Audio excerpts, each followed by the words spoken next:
Hi everyone, welcome back.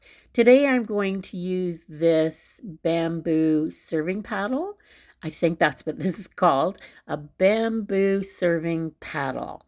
You could use this for a cheese board, for charcuterie, for anything like that, and I think it would make a great tray. But that's not what I want it for. I want to turn this into a little bit of winter decor, something that I can leave up throughout the whole winter, not just for Christmas. I'm going to use this white chalk paint. Any type of white chalk paint will do. And I'm putting this on just one layer because chalk paint makes the best primer ever. And I was a little bit worried about how the acrylic paint would stay on here permanently. I have this little stippling brush, this little stencil brush, and I wanted to use it. I don't want any brush strokes, none at all. I wish I had my nice big stenciling brush that I have at home. It's a really good quality one. This one I just kept pulling bristles out. Oh my goodness. I got it from Dollarama. It's doing the job, but I had to keep stop and removing the bristles that were stuck in the paint.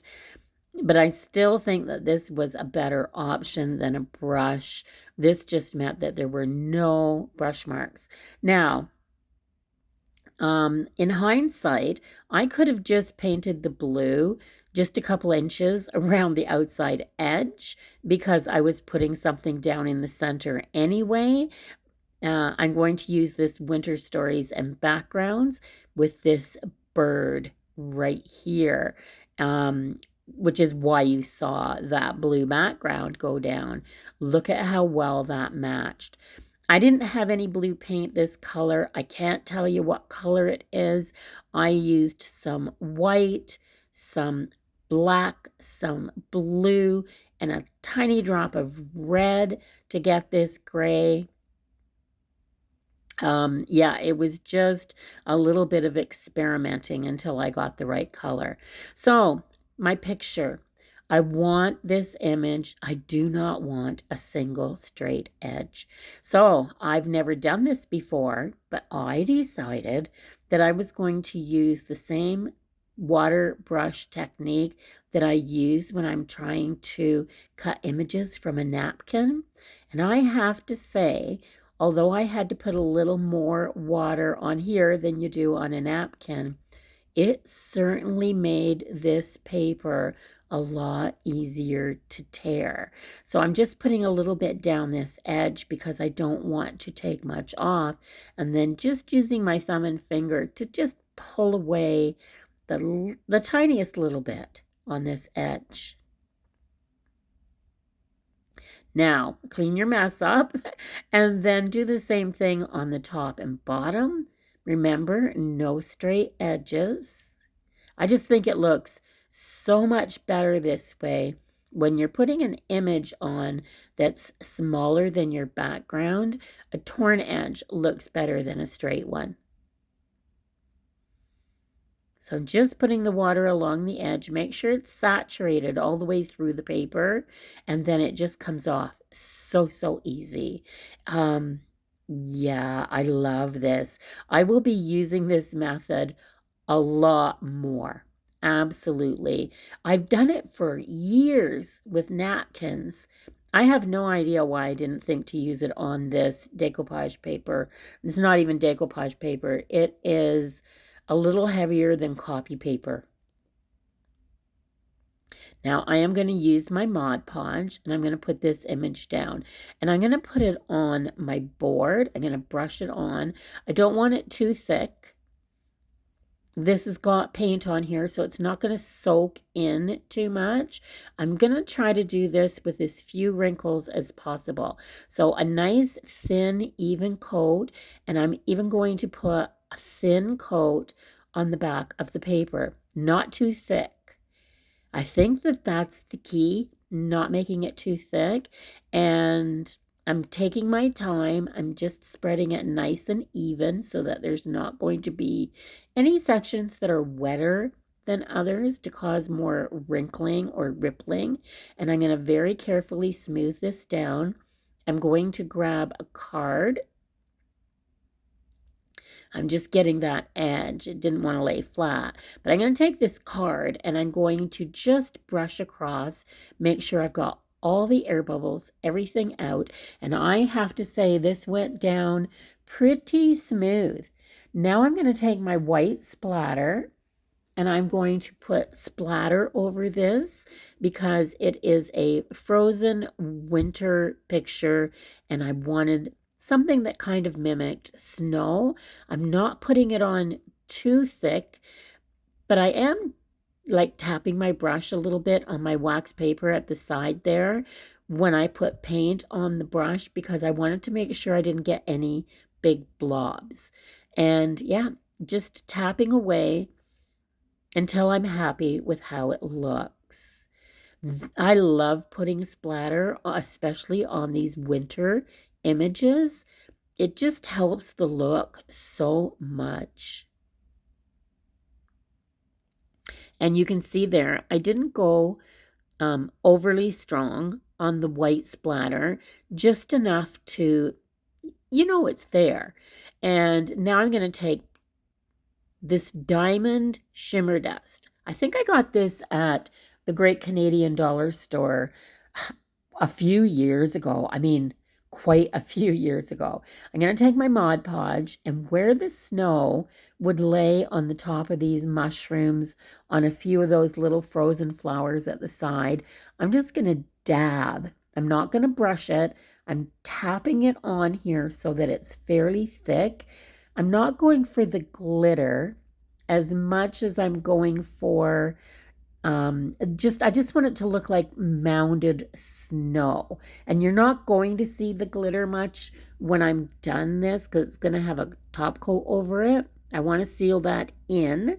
I do not want glitter falling down on my kitchen counter at all. I'm doing this where the snow is piled up at the bottom on the ground at the base of the mushroom.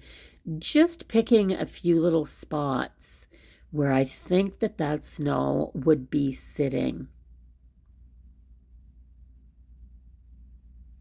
And then I'm going to take this glitter. I'm literally pouring it on top. I just want it. It's going to be my snow mounts. It's going to be my piles of snow. And because it's a clear diamond dust, there's not a lot of color to it. So it's perfect for this. Now I'm just going to just tap my board and let the snow fall off, but I'm not going to brush anything until this is completely dry. Once it's completely dry, I am going to take a soft paintbrush and brush all of the glitter off of this board that isn't sitting on top of the Mod Podge that I put down.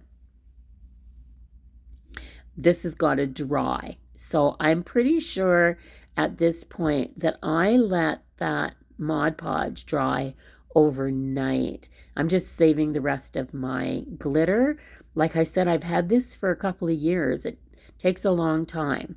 So I'm going to add a sentiment. I'm going to add 2 sentiments, actually. Just trying to figure out where they go. I'm going to take my wide brush and put my sentiments on. Then once I've got those on there, making sure that they're nice and straight, I am going to give this a really good top coat because this is what I'm sealing it with. This is going in my kitchen. I want to be able to take a damp cloth and clean this off. I'm not going to put it in the dishwasher or anything crazy like that. But this Mod Podge will allow me to just take a damp cloth and dust this off and keep it clean. I'm making my lines nice and smooth so that they aren't going to show up a lot once this is dry. And this is going to be done. This is really simple, guys. Anyone can do this. It's perfect. So this is what it looks like finished. I don't have the big coffee bar that I have when I'm at home. I'm away for the holidays. This is a temporary rental, but we still wanted it to look cute. So I have my little coffee bar set up at the end of my counter, and for fall, I had a fall display on top of this. This piece right here holds my coffee pots. And I had a little display set up on top of there for fall. And I found at the thrift store last week this little coffee shop. I just thought it was perfect for here. I also have, sorry for the shadow, but I also have these napkins that I purchased last year at the dollar store that are bird themed.